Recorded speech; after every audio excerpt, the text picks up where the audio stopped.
Hi, I'm Jeremy. And I'm Casey. Welcome to our farmstead, Cornucopia Orchards. Our excavator has finished backfill on the trenches and around the house. He did a great job.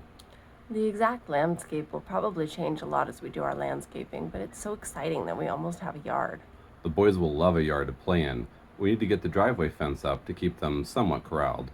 And some grass to play on, if we can manage that before it gets cold and it won't grow. Maybe that's something I can do this weekend with the boys? At least it'll make it a lot easier to work on sheathing, siding, and windows. Yes, it's just about time to get some scaffolding and start laddering up. So we had a pretty big rain event over the last 2 days for this.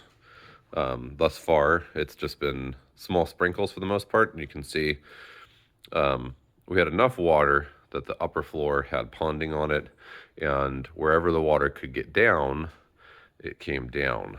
I came out and wherever it was pooling, I did drill holes, just a few, maybe like 6 in total, just so the way I make sure that the water had a way to get out of the building.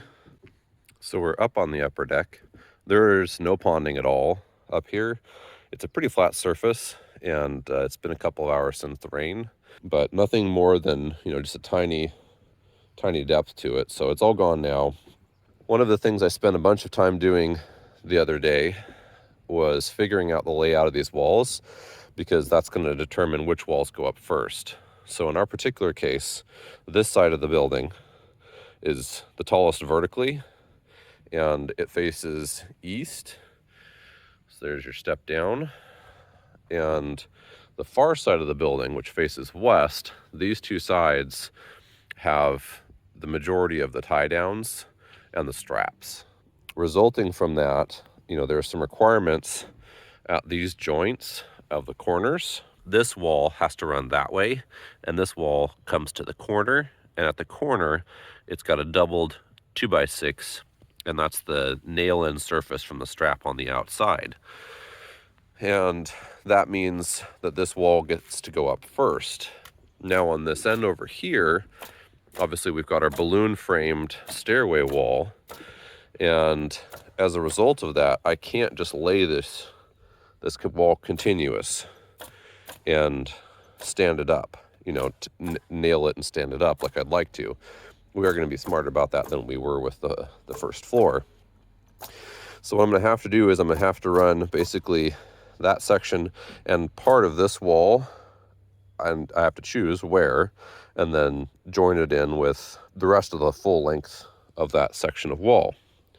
So I'm choosing to make it right here for a couple of reasons. So this is a 4-foot joint right between this king and this stud, and there is a strap that runs up this building at that there's a hole down at the base, a strap there, and there's going to be a strap right here joining the floors, and that's going to really hold together this joint very, very well. It's going to be a strong joint. There's a heavy beam directly above us that is coming down onto this via a header over this window. There's a double window here, and as a result of that, there's a lot of wood here, and you put enough nails into that and it's going to hold just fine.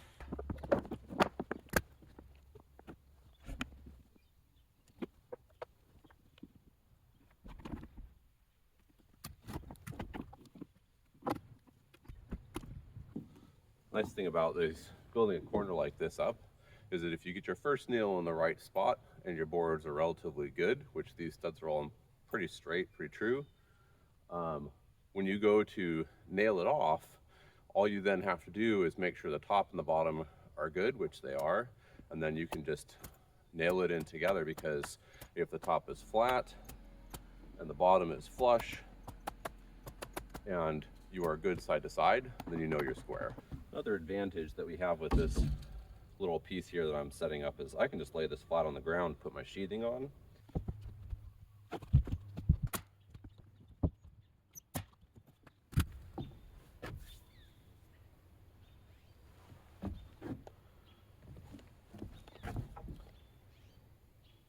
Now you can see that depending on how this wall is sitting, we're off of our line, we're on our line.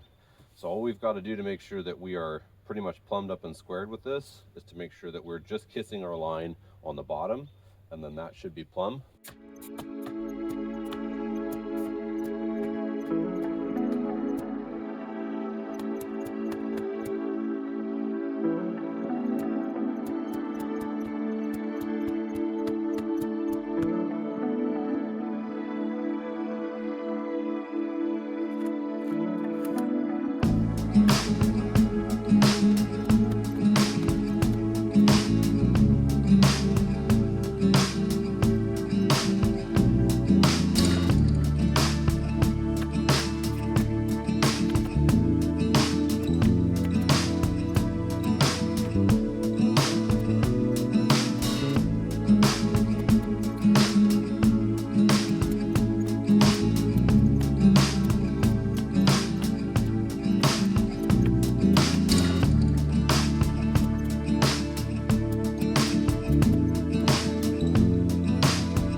Too terribly pulling on that wall carefully. There's a saw back there, and I need to get this to suck in, and the wall I think might have a little bit of a lean this way. Yeah.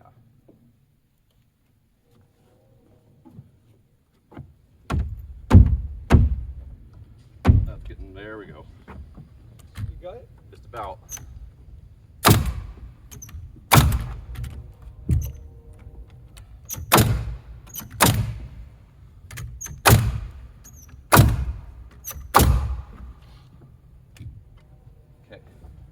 What do they say? Roof, roof. Oh, it's the dogs. I was like, roof? What roof? What are we talking about here? All right, so we've got our second section of wall on this first big wall. Got everything pretty much laid out. Got our 2 plates marked. On the first floor, I marked everything out on the outside, and then we used those marks to notate onto the floorboards, and it did cause a problem here and there. So we are marking straight onto our bottom plate and our top plate, less chance of error, and especially if you mark them at the same time. So I'm just about done. Gonna mark this end out here. So the remainder of this wall is a 16-foot and an 8-foot section, and we don't have those in the same place. So on the top, we're going to joint them right over a window header, and obviously that's going to hold together just fine. And then on the bottom, we are splitting right onto where a stud is supposed to be. I'm still playing with my preferred order of assembly on window headers and frames. I think what I'm leaning towards as most efficient for me is nailing on the header, attaching the king studs and the trimmers, then framing in the sill and cripples at the end. I don't know. I imagine I'll have settled on a process right around the time I finish the last window on the house. I still like the idea of framing the trimmers, cripples, and sill together before I assemble the rest of the window. Maybe I'll try that out on the next exterior wall.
I stepped out to feed the animals on a dad day. That's what they call the days when Casey works and I spend the day with the boys. And I had the notion to set the camera up. It looked like it might be one of those beautiful fall mornings that are just the best part of the whole year. I promptly forgot the camera, and thankfully too, as I'd only meant to capture a few minutes on time lapse, and by the time I remembered, I'd instead capture the whole morning. Looking back at the video, this place is so special. It's a pain in the backside, but it's special, and it's ours. And sometimes that still surprises me. Heavy wall. So we're just gonna try and lift, see if it's lifting. If it appears to be too unwieldy, then we come back down. Deal?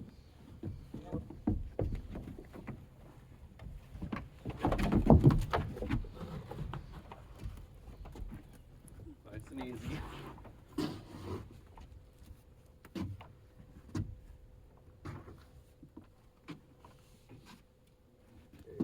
Just there. You don't pull backwards. It's gonna come up and rest. And Dad. Okay, we've got a problem right up the top. Okay. There's a hammer right back here, Mom. You want to grab the hammer and I'll hold the middle. How much of a problem? Eighth? Oh, it's an 8. 16th? I can probably get it by prying.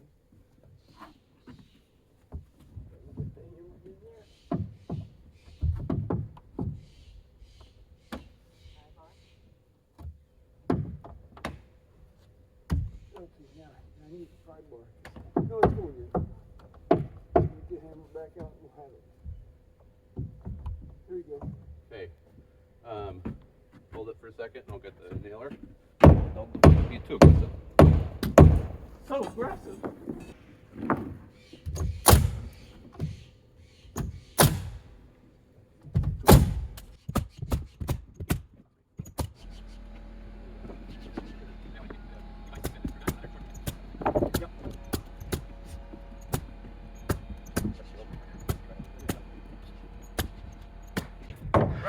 I even managed to recruit my mom, nailing all these nails that I put in a little bit too shallow. Wrong pressure.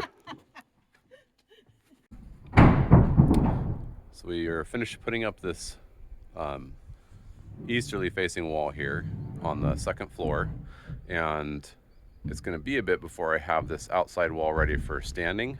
I don't have helpers like all day long today like I have sometimes, so they're bringing up materials, and I'm going to run the divider wall between the two boys' bedrooms on the interior, brace it, and then tie that into the outside wall, and then that will help make sure that it doesn't go flying off in any wind that might come up.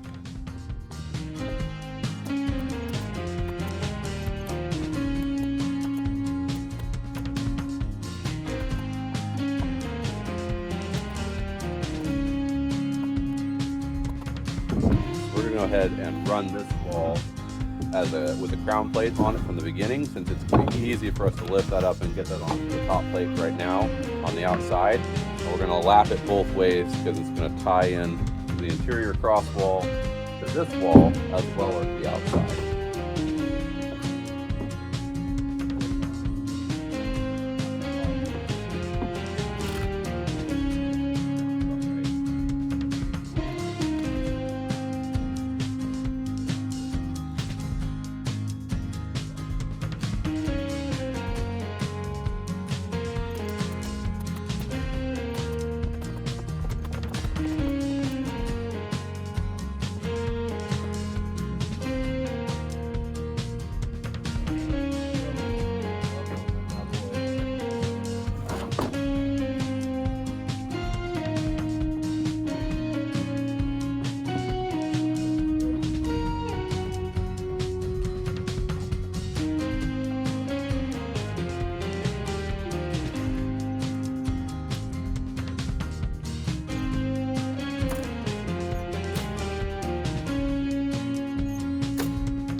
Now that we've got this locked into place, we're going to run, we've already got 3 bracers on this wall, so we know that the wall is pretty much right where we want it. We're going to run a cross bracer on the interior, and then we should be able to remove that outside one and have plenty of support for this wall in the event of any wind force coming this direction. Let's run it all the way to the outside side.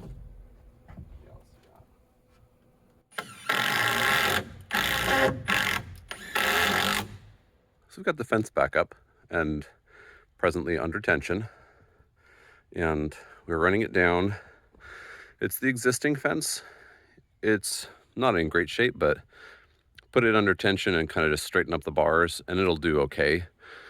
We weren't really ready and the neighbor's not ready to run the line all the way down, and I can't get a good pull without pulling from the bottom because there's too much grade, not enough space. I could maybe pull off of one of those stumps, but it'd be this one up here behind the tractor is out of line too far this side. I wouldn't be able to get it into this post. And that one over there, you're gonna really ream on this post. You just wanna take these guys out, so I gotta leave them. And that means that we basically are in a situation where I got the tractor all cockeyed here. Can't put it under too much pressure because we're pulling sideways and I don't want to damage my bucket. But compared to what it was, it's certainly an improvement. So you can see we're actually standing the fence up. It's more or less tall. I should be able to put on sufficient H-clips to really kind of stretch it out again. Just so you know how this works, this is not how this is supposed to work. I'm using a leftover broken fence post piece. It did not want to come out, so it came out the only way it could, which is breaking. And I've just got that strung up, the wire kind of basically on there and then wrapped. And I would normally never do that because I normally put under a lot more tension than this. This is way fewer pulls. I'd take a sandwiched, pair of 2x6s or something. I was going to use these, but there's just no point because I can't get it that tight anyway. So let me show you just how tight we are here and what's happening. So I can still easily pull with one hand, but you hear that sound in the tractor and you hear the tension on that guy. So we're not quite the thrumming yet, but we're probably about as far along as we can get. So this is what I was talking about in the last videos about fence clips. So you need to have the right size of clip for the size of post that you have. There are different thicknesses of post, and your clip should always come past the wire on the one side enough for you to be able to take a tool like this and run it up. And this is my favorite tool. And it just comes up through there like that, and then you just pull upwards and twist it around. Boom, you're done, and that can come off if you ever need it to. Working the layout for framing walls or planning where plumbing is going to go or whatever, it isn't glamorous, but it's one of those things that if you don't get it right, you're sure going to wish you'd spent the time up front, fully understood the plans, and translated the necessary information from the plans onto the boards in a way that will be easily followed. One of the walls in the dining room, I'd failed to do that, and I had to go back and rip apart the whole wall around a 6x6 that had been placed just 1.5 inches off the mark and rebuild it. Not fun. I take my time now and I make it dummy proof, not just for people who might be helping me, but because sometimes I'm the dummy, and if I don't make my marks clean and over communicate, I end up making mistakes. One thing I've learned is you can measure twice or as many times as you want, and if it's based on a misunderstanding of the layout or a mismarked location, the cut is still going to be wrong and you're still going to have to redo it.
gotten into a bit of a groove with setting walls now. First, I plan them out right on the sheathing, making sure I have my corners, windows, doors, any posts or beams, or extra built-up structure figured out. Then I get my top and bottom plates cut and laid out the length of the wall together, and put all the layout marks onto both of them. I find it's quick and easy to mark both, and sometimes comes in handy, even for things like window cripples. Next, I separate the plates and lay out all the studs. I cut any headers and I place them. I cut any trimmers and place them. And usually I'll cut and place any sills and cripples below the windows. Then I start nailing. Windows first, then any special supports like posts or multiple studs built up, and then studs last. It's not a hard and fast rule, but I think I'm faster when I work everything of a kind all at once. And by starting with whatever is special about the wall, I can make sure that those elements are done right and not have to rip out on-center studs that might need to move a little to do it.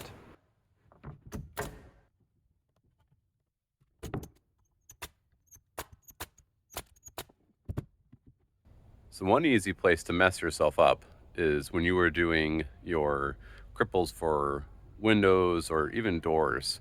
So with windows, you have to remember that you have to have a minimum height, if it's not tempered glass, of 24 inches to the window off of the ground. And you also have to remember that you need to include the actual window sill plate and the bottom plate.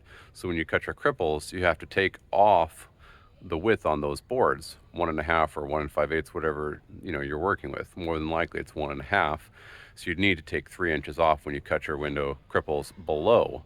Now, if you have cripples above your windows, then it can be easiest to just go, or doors, just go ahead and frame everything up and then find out what the last little bit you need is, because usually they're very small pieces and you've got the scrap. So in our case here, we have a 4x10 that is more like 9 3/8, and you'll see variance in exactly what that looks like pretty heavily. And we know that we're at the top and we're not going to be in the way of the roof or anything. We already did that, calculation on the eaves. So essentially we're left with 83 and 1/8 or 83 as, the remainder for what goes down, which is equal to your trimmer or your jacks on the window sill or on the windows. So we know that the windows are 5 feet, and that's the rough, because that's how I ordered my windows, is less than that, and they need a 1/2 inch or so of open vertical and width. And so all we have to do then is just measure down our 5 feet. Okay, so 5 feet down, we're going to have a sill, which is a 1.5 inch board. So there's that guy. And we're not doing slope sills or anything like that. And so then mark that off, and that leaves you with 21.5.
So we're all wrapped up for the day. I could try and get the sheathing on, but I'm pretty tired. Still recovering. You've probably seen in the videos that I'm struggling for breath, a little bit out of breath. Just ongoing. We actually ended up getting a cold on top of COVID, and that's been really exciting.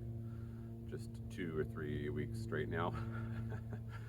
We're definitely running behind at this point because we did miss a number of days where I could have done some work, and you know, on some of the days where I did end up working, I ended up working less than I wanted.